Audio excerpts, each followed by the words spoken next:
It's time for The Law Sunday Side Up with Jeff Yorkey, a local public affairs presentation of MonroeCountyRadio.com. Hello again, everybody. Welcome to another edition of The Law Sunday Side Up. I am Assistant Prosecuting Attorney Jeff Yorkey. William Paul Nichols is the elected prosecutor, and I am here today with local attorney and maybe one of the most colorful guys in the bar, one John Gonta. And as John, welcome to the show, first of all. Oh, thank you. I appreciate that. Now, John, I want to start with you have an interesting way of usually introducing yourself or exiting. Either exiting a telephone call, a court hearing, and that is explain to everybody. You what do you tend to do? Well, what I tend to do is try to shock people. So okay, I use a little bit of a little frivolity. I think most of it I mix up just to get people to be a little bit more amused than they usually are. It's pretty dry business that we're in. So what I go with is Gonta out. Right. Usually. And I've heard Gonta in before, too. Well, I've only heard that as a joke, but usually it's okay. Your Highness has arrived or Your Excellency is here. But then, of course, when I'm departing a phone call, I always say out because I was in the service for a long time. And I figured that's probably where that came from. That's where it came from, yeah. So tell me a little bit about your, how long were you in the service? I was in the service for a little shy of 15 years. 15 years. Yes. What branch? The Army National Guard. You were in the National Guard. And did you were you in law school while you were in the Guard? No, I actually joined the Guard after I was already a lawyer. Oh, you did? Yeah, I enlisted in 93. I was licensed in 91. I see. So you graduated from law school about 91. Did you took the bar here in Michigan or? Yes. You did. Okay. And then at that point, that's when you went to the Guard? Well, not exactly. If I can give you a little bit of history, we can back up for a second. I don't want to, bore your viewers or your listeners, let me say. I guess this isn't TV. My last interview was on, of course, television because I am such an exciting fellow. You actually were the interviewer. I was the interviewer. Yeah. That's right. And I think that was Stephen Hill, right? Stephen Hill. You were interviewed him about a book that he had written. That he wrote that I still give to my clients because when I find them going through troubled times, I give them this. He wrote this book about self-help, and I'm kind of into that stuff, so it was cool. But backing up to the early 90s, I graduated law school in 91, sat for the bar in 91, and got my results in November of 91, which I passed. I was hired at Eastern, Michigan University, to be what they call a graduate assistant in the fall of 91. Okay. So that was the second grad program I was in. I already had a master's before I went to law school, but I wanted one in a more social subject, so I got hired as a graduate assistant, and it was in basically the Department of Criminology, Sociology, and Anthropology. And I worked for them for about a year. Then I kind of opened a practice in 92 in the Metro Detroit area. But I didn't find that I was really getting what I wanted out of stuff. I had already decided that Eastern probably wasn't fulfilling what I was looking for either. So I kind of put that on the back burner. And practicing for about a year, I found that I wasn't really I wasn't interested in it, to be honest with you. I just was like, wow, I went to law school, but I had a pretty heavy academic background, and then I worked for Eastern and went to school some more after law school. So I said, what we really need is fulfill a childhood ambition, which was join the service. So I investigated a lot of different services, and the one across the way from Eastern was a Guard unit in Ypsilanti. And the fella who enlisted me later became my boss in the Guard because I worked full-time for the Guard for a long time. And he kind of got me interested in it. He said, you can do this 1 week in a month. You pay off some of your student loans. And, of course, I walked out of law school like most people with student loans. Right. It was a way to kind of give back to the country that I feel that I really owe. Because I came from extreme poverty before I went to law school. I went to like a community college. And, heck, I'm a high school dropout. So I really appreciate serving. And I wanted to serve in some capacity that wasn't full-time. It later developed into being full-time, but initially it was like, go to training with the regular Army, come back, and do your 1 week in a month. They found out I was an attorney.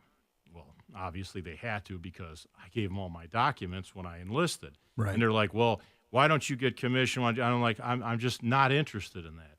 So then the guy who recruited me. Well, let me stop you. In the National Guard, do they have like a JAG Corps? Yes. And they encouraged you to get into that branch of it? Is that what they were trying to get you to do? I would have to say you're correct. I would have to say also that it's not as big of a like you see on TV, JAG type stuff, Sure. because it's really dealing with part-time soldiers. Right. So even the part-time attorney officers are dealing with part-time soldiers. So they only do that 1 weekend a month. And I thought, I just got done telling everybody I wasn't really into being a lawyer. So I kind of liked what I was doing, just being a soldier. I was like enlisted as a E4 corporal or something. And it was just a basic rank because I had all this education. So they gave me some rank, but it wasn't anything special. And I was happy with that. But I didn't really want to work for their legal department. It wasn't something I was interested in. Huh. Okay. So lo and behold, the guy who recruited me said, you can get people to sign things, can't you? He kind of had a little bit of a Southern drawl to him. He was your true American. And he said, you know what? Why don't you be a recruiter like me? And that's where it all started, my full-time experience in the Guard. And it didn't end for probably the rest of my tour, basically. And you said you were in there for 15 years? About 15, a little shy, yeah. Now, how much of that were you in full time? About 9. 9? Yeah. And so you were in as a recruiter for right. for that 9 years? Well, it was on and off because I started recruiting in 95 in like November style of 95. Then that went till 2000 and I stopped and I said, well, maybe it's time to be a lawyer now. So I went back to part-time Guard. And then the war came in 03 and I got reactivated by 04 to do recruiting again. But the thing with the Guard is the recruiter and the retention NCO, the person who keeps the people in the Guard, not just puts them in, is the same person. So I kind of fulfilled a little bit of a role also on the weekends, with the soldiers that were there. And that's how I kind of like served my duty after 95.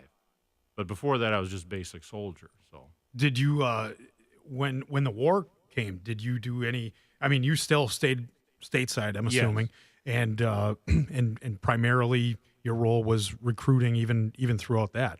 Absolutely, yes. But now, when you went back to part-time for a while, did you go back into private practice again? I did. You did. And where did you do that?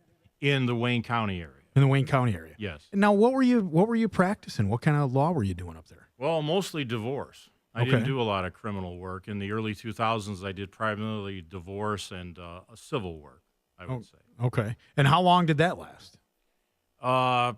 Till I was about reactivated by 03, 04. So that was about 2-3 years. And then you were back in the Guard for about how long? Well, I stayed active duty with them till 06. I got off that hitch. Then I stayed with them till 08 part-time. And then I just, my term of service expired and I was out. And then, and now here you are. And now here I am with you guys for about the last, however you want to add it up, maybe 10 years, full-time lawyer. Yeah. So all right. Let's face it. Your first go around, you weren't too shot in the butt about it, right? Not your cup of tea. Not my cup of tea. And then you go back and you do it again. You're doing family law stuff, and right. Again you say, "Hey, man, I'm going back to the Guard." Well, they kind of helped back, you along. and I was, not that happy with it anyway. So Wayne County didn't really work for me. Let's put it like that. Okay. It wasn't very small of an organization, and I worked at this armory mostly from 95 forward. I also had Adrian's Armory as a recruiter. When you say this armory, you mean here in Monroe? In Monroe, right. Because my child care was in Monroe, and I had moved to Monroe by 94. And that's how I got to know the Monroe stuff. But even when I went back to practice, I didn't do it in Monroe. I didn't really know you guys, so I knew what I knew back there, so I went back there in 2000. Gotcha. But I still lived in Monroe. Right. So then eventually you end up, after you're done with your tour with the Guard completely, that's when you say, all right, let's get back into this again. Right. What now? How do you like it this time? Because now you're here, right? Now I'm old and I have no choice. Now you're old and you have no choice. I just gave you a history of 20, 30 years on the plate. Yeah. I'll be 53, I think, in January. I'm trying not to count. It's. I don't blame you. I'm pretty stuck with this now, right? So now that you're here in Monroe, what kind of stuff do you find yourself doing here? Well, I find myself, of course, doing some criminal work because that's always been the backbone of what I do in Monroe. Now, did you do that when you were in Wayne County at all? Not really. I didn't really do that much of it. I did some of it, but not to the volume of what I do in Monroe, no. Now, your background in the military, and you're doing criminal defense work here. Correct. And that's what you've been doing primarily since you got here, Yes. or at least to a large extent you've been doing Very that. large extent. How difficult was that with the military background? I'm curious. I mean, with the military background, did that make it more or less difficult for you to be a criminal defense attorney? Well, let me back up here again.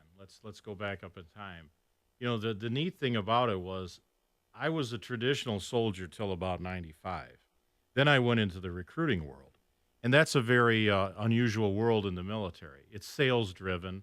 It's mostly contact with civilians. So my contact wasn't anymore with a rank and file of the service. My primary consumer was, civilians. I did a lot of prior service enlistments, but they would be people that were already civilians, or they were in another branch and we try to pull them over from a part-time branch, but mostly, again, their daily life is civilian. So for me, I encountered a lot of people that had, of course, issues. People have issues. And as a retention NCO, to keep people in the guard, they'd sometimes have family problems. They'd sometimes have, I hate to say it, but maybe they drank too much, you know what I'm saying? So that was another issue to keep them in the service, try to get them, into some type of, program or whatever. Right. So I had a lot of contact with people that were either coming in the service or trying to get out of the service for whatever reason and didn't want to stay in.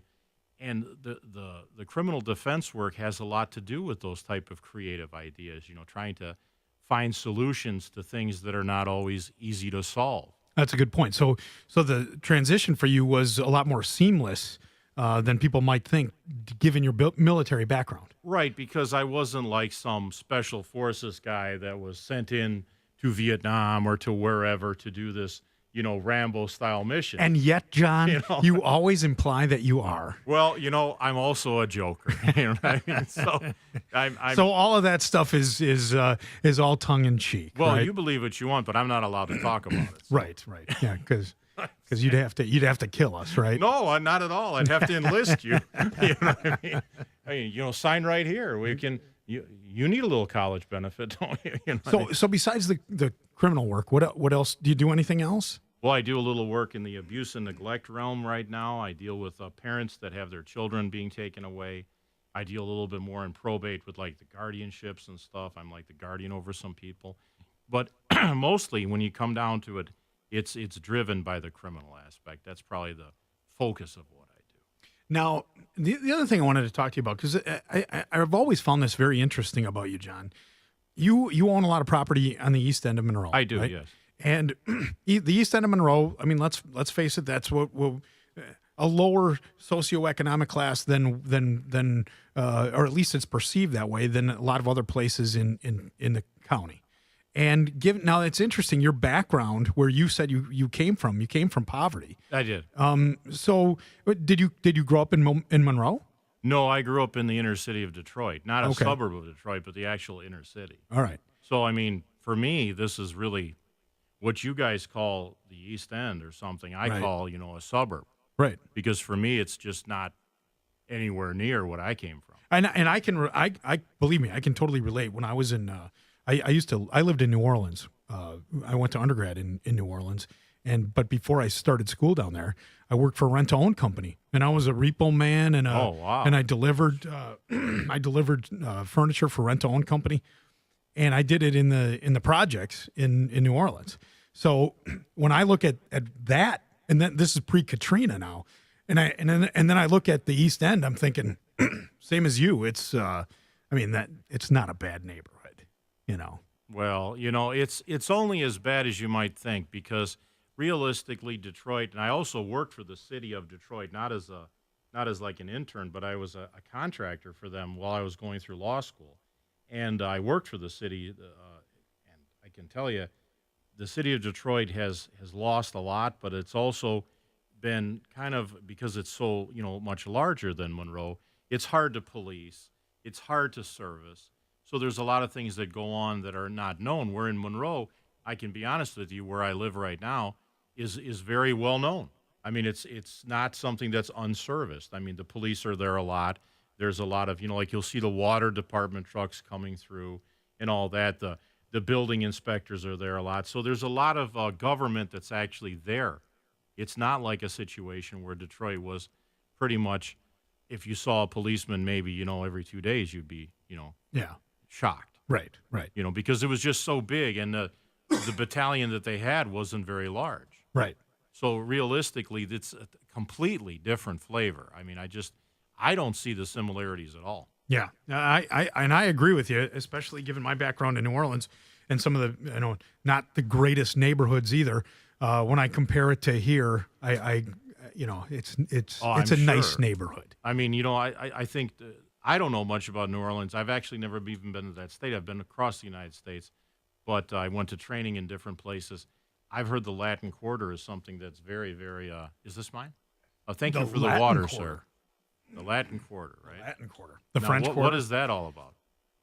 Well, that's you have to go there to really appreciate it. No, I think I'll stay at the east end of Monroe if you guys don't mind. So let me ask you, John, when you're not practicing law, when you're not tending to the real estate empire on the east end that you're building, empire, yes. What do you like doing for fun? Work on cars. Working on cars. Yep. And what kind of cars do you like? Are your thing? You like muscle cars? Not really muscle cars. It's more the Mad Max style muscle cars because, pretty is not what I'm into. I'm into something I can repair, and that's not a modern vehicle. You know what I mean? A muscle car usually is connotation of something that's really spit and polished. I usually like to work on things that I can get into as, just as a solo mechanic and just try to, make them run. Yeah. And that's about it. Buy a car for $400 and drive it to court and amaze you guys that I'm actually getting out of it. And you are and this is the other thing I had to ask you about. Okay.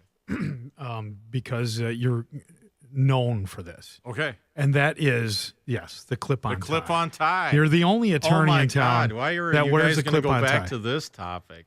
I'm going to go back to this topic because it's fascinating. The first time that I saw you pull that tie off after court one day, it was amusing. I mean, it really was. It is. Like I said, I'm quite the joker. And a lot of guys might think, be too embarrassed, say, that they were wearing a clip-on tie.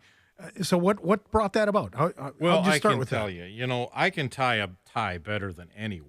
But in the service, we had to, even if we wore a Class B uniform, which is kind of a dress uniform without the tunic on or the overcoat with all the badges, medals, pins, and awards.